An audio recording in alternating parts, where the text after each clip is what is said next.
नमस्कार, मेरा नाम मानसी दुबे है और आप देख रहे हैं आयोन भारत। केंद्रीय मंत्रिमंडल का विस्तार हो गया, सभी मंत्रियों को अपना कार्यभार मिल गया, लेकिन एनसीपी के प्रफुल्ल पटेल ने बीजेपी के एमओएस यानी राज्य मंत्री बनने का प्रस्ताव ठुकरा दिया।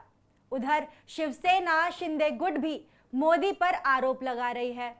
वहीं विपक्षी दल एक तरफ ये कह रहे थे कि एनडीए की सरकार में मोदी कमजोर होंगे, उन्हें सहयोगियों को खुश करने के लिए उनके हिसाब से मंत्रालय बांटने पड़ेंगे।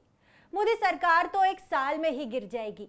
इसी मुद्दे पर चर्चा करने के लिए हमारे साथ आयोन भारत के डायरेक्टर, पॉलिटिकल एनालिस्ट और वरिष्ठ पत्रकार अर्चना सिंह मौजूद है। अर्चना जी, साफ दिख रहा है कि पीएम मोदी किसी भी दबाव में नहीं है, लेकिन सहयोगी दल उनके लिए क्या मुश्किलें खड़ी कर सकते हैं? देखिए मानसी, जो विपक्ष है उसके पास एक काम है। पहले वो ये नैरेटिव गढ़ रहा था कि अब तो एनडीए की सरकार बन रही है, नरेंद्र मोदी के पास, बीजेपी के पास सिर्फ 243 सांसद हैं, बाकी उन्हें सहयोगियों की मदद चाहिए, तो मोदी तो कमजोर होने वाले हैं, मोदी के हाथ में तो कुछ नहीं रहने वाला।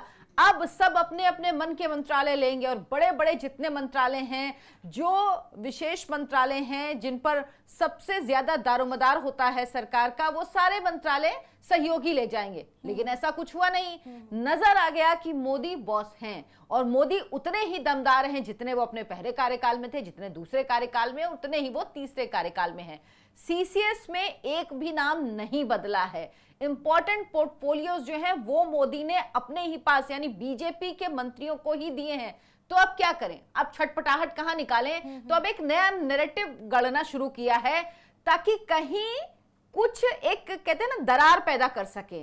एक कहते हैं नाकाम कोशिश कर रहे हैं बेचारे, क्या करें, हाथ पैर मार रहे हैं। वो तो यही सपना देख रहे थे कि नरेंद्र मोदी तो अब आएंगे नहीं, मोदी की सरकार तो बनेगी नहीं। और एक नैरेटिव आपको याद होगा जो चलाया जाता था हमेशा कि अगर बीजेपी की मेजॉरिटी नहीं आई तो एनडीए नरेंद्र मोदी को तो कभी प्रधानमंत्री स्वीकार करेगा ही नहीं, फिर तो जरूर बीजेपी का कोई और ही नेता बनेगा प्रधानमंत्री। और उसके लिए नितिन गडकरी का नाम कभी चलाया जाता था, कभी राजनाथ सिंह का नाम चलाया जाता था, कभी किसी और का नाम चलाया जाता था। तो अब ये सारे लड्डू जो उनके मन में फूट रहे थे वो दरअसल फूट के चकनाचूर हो गए। अब उनको लग रहा है कि अब क्या करें। तो अब एक नया नैरेटिव निकाला है कि लीजिए भाई, मोदी के राज में विपक्ष सहयोगियों को कुछ नहीं मिला, सहयोगियों को तो मिल नहीं पाया। उमर अब्दुल्ला ट्वीट कर रहे हैं कि जो अलाइज है उनको लेफ्ट ओवर मिला है, मतलब जो बचा खुचा है वो मिला है। उधर जो आम आदमी पार्टी के संजय सिंह हैं वो कह रहे हैं कि एनडीए के घटक दलों में आया है तो झुंझुना मंत्रालय।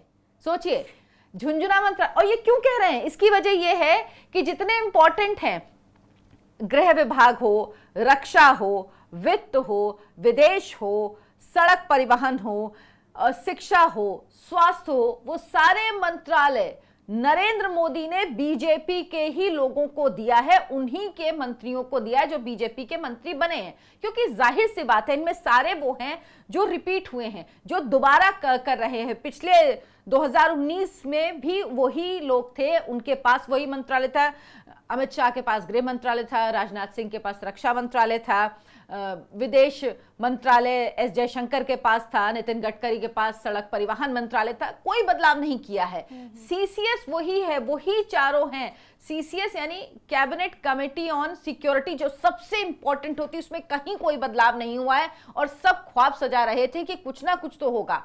तो अब क्या करें? कुछ तो कहना है। अब कहने के लिए पहले नरेंद्र मोदी को कमजोर दिखा रहे थे, अब नरेंद्र मोदी कमजोर नहीं दिख रहे हैं तो अब सहयोगियों को समझा रहे हैं कि भाई आप लोगों की कोई कीमत नहीं है, आप लोग साथ जरूर हैं लेकिन मिला कुछ नहीं आपको। लेकिन ये नहीं समझ पा रहे हैं कि जिन चंद्रबाबू नायडू या जिन नीतीश कुमार के बल पर ये लोग अपने मंसूबे गढ़ रहे थे, वो इनसे ज्यादा राजनीति समझते हैं। उनको पता है कि राज्यों में इनकी सरकार एनडीए की ही चल रही है। बिहार में बीजेपी के साथ है नीतीश कुमार, एनडीए की सरकार। उधर आंध्र प्रदेश में भी चंद्रबाबू नायडू मुख्यमंत्री बनेंगे और चंद्रबाबू नायडू की जो उम्र और जैसा उनका स्वास्थ्य है, तो समझ लीजिए ये उनका आखिरी कार्यकाल ही है। उनकी पूरी कोशिश है कि वो अपने बेटे को इसके बाद अपनी राजनीतिक विरासत सौंप पाएं। तो वो कहीं से भी नरेंद्र मोदी से लड़ने में नहीं लगेंगे, क्योंकि उनका जो पूरा फोकस है वो आंध्र प्रदेश में है। वाईएसआर कांग्रेस ने उनके साथ जो कुछ भी किया, जिस तरह से उनको परेशान किया गया मुख्यमंत्री की तरफ से, जो पूर्व मुख्यमंत्री हो जाएंगे, उनकी तरफ से जो परेशान किया गया, जिस तरह से राजनीतिक रूप से उनको, तो उनकी सारी कोशिश होगी कि वो अपनी एनर्जी वहां पे लगाएं। केंद्र में उनको क्या मिलता है ये उनके लिए बहुत इंपॉर्टेंट नहीं है। उनको एक मंत्रालय मिला है, एक कैबिनेट मिला है और एक उनको एमओएस मिला है, वो इसमें खुश हैं। यानी सहयोगी कुछ नहीं कह रहे। हाँ, 2 सहयोगियों की बात से इन लोगों को जरूर बल मिला। उसमें एक है शिवसेना शिंदे गुट जो महाराष्ट्र में साथ में है, बीजेपी के एनडीए की सरकार है, और दूसरा एनसीपी जो अजीत पवार का गुट है, ये भी महाराष्ट्र में साथ में है। अब अजीत पवार की जो एनसीपी है उसकी तरफ से प्रफुल्ल पटेल को का नाम दिया गया। यहां से जब मोदी की तरफ से नाम मांगे गए तो प्रफुल्ल पटेल का नाम दिया गया और कहा गया कि ठीक है, आपको एमओएस मिलेगा, इंडिपेंडेंट चार्ज। अब एनसीपी की तरफ से कहा गया, अजीत पवार ने कहा कि प्रफुल्ल पटेल पहले कैबिनेट मिनिस्टर रह चुके हैं यूपीए के समय में, तो अब वो एमओएस का चार्ज कैसे ले सकते हैं। अब एक चीज समझ में नहीं आ रही है कि आप सच्चाई मानने को राजी नहीं हैं। भाई, वो विपक्षी दल हैं जो सच्चाई नहीं मान रहे हैं, वो उनको ये नहीं दिख रहा कि आखिर वो लेकर क्या आए, उन्होंने क्या दिलाया।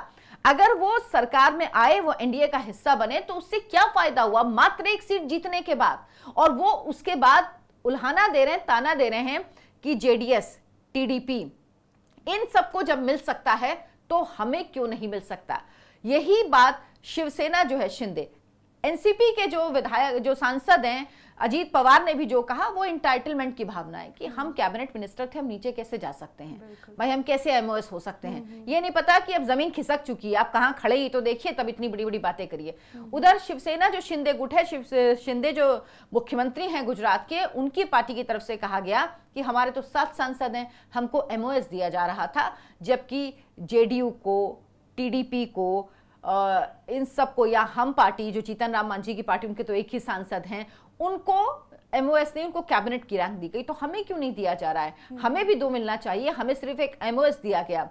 अब वो ये नहीं बताते, वो ये भूल जाते हैं कि महाराष्ट्र में जो सरकार बनी है, जिसके मुख्यमंत्री शिंदे हैं, वो दरअसल बीजेपी के दम पर ही सरकार बनी है। वहां शिवसेना शिंदे के पास मात्र 41 सांसद हैं और बीजेपी के पास 142 सांसद हैं। उसके बावजूद भी, यानी तिगने सांसद होने के बावजूद भी, बीजेपी के उप मुख्यमंत्री हैं। देवेंद्र फडणवीस उप मुख्यमंत्री बने, वो व्यक्ति जो इससे पहले महाराष्ट्र का मुख्यमंत्री था, वो उप मुख्यमंत्री बना है 3 गुना सीटें होने के बावजूद। वहां ये फॉर्मूला इनको याद नहीं आता, वहां इस फॉर्मूले की बात नहीं करेंगे। भाई, फिर आप किस हैसियत से मुख्यमंत्री बने हैं। इसीलिए आपने देखा होगा जो मुख्यमंत्री हैं महाराष्ट्र के, उन्होंने कुछ नहीं कहा है। ये बात उनके पार्टी के लोग कह रहे हैं, उनके विधायक कह रहे हैं, ये लोग बात कर रहे हैं, लेकिन वो नहीं कहेंगे क्योंकि सच्चाई पता है ना। एक बड़ी पार्टी जो आपसे 3 गुनी शक्तिशाली पार्टी है, उसने आपको मुख्यमंत्री बनाया हुआ है। भाई, इतनी छोटी पार्टी को तो किस मुंह से कहेंगे। इसीलिए ये बातें ना सिर्फ आएंगी जाएंगी, ये बातें होती रहेंगी। इन बातों से ना सरकार पर फर्क पड़ने वाला है, ना मोदी पर फर्क पड़ने वाला है। और जो लोग ये ख्वाब देख रहे हैं कि सरकार तो 1 साल से ज्यादा चलेगी नहीं, देखिए अभी से ही सहयोगी दलों ने मुश्किल खड़ी करनी शुरू कर दी है। लेकिन ये सब ख्याली पुलाव है। सरकार 5 साल चलेगी क्योंकि नरेंद्र मोदी के लिए नैरेटिव सेट किया जाता है।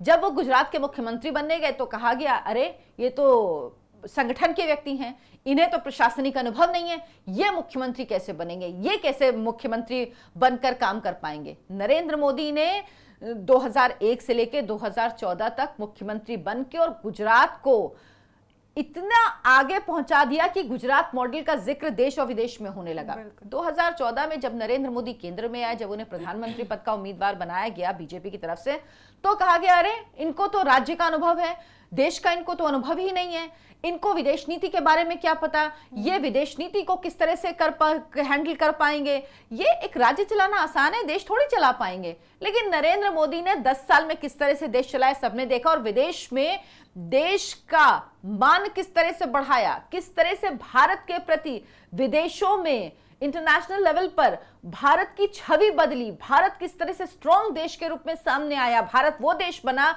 जो अपनी बात कहता है, स्ट्रांगली कहता और किसी से दबता नहीं, किसी से झुकता नहीं। नरेंद्र मोदी इंडिया फर्स्ट की नीति पे काम करते हैं और ये सब कुछ नरेंद्र मोदी के समय पे ही हुआ। लेकिन जिनको नैरेटिव चलाना है वो चलाते रहते हैं, और जैसे इनके पहले सारे नैरेटिव फेल हुए हैं, ये नैरेटिव भी फेल ही होगा। बिल्कुल, जैसा कि अभी विपक्ष अगर सत्ता में काबिज नहीं हो पाया है तो वो एनडीए के सहयोगी दलों को तोड़ने की कोशिश में लगा हुआ है। खैर, अगर आपको हमारा ये एनालिसिस पसंद आया हो तो आयॉन भारत के चैनल को सब्सक्राइब करें, इस वीडियो को ज़्यादा से ज़्यादा लाइक करें। धन्यवाद।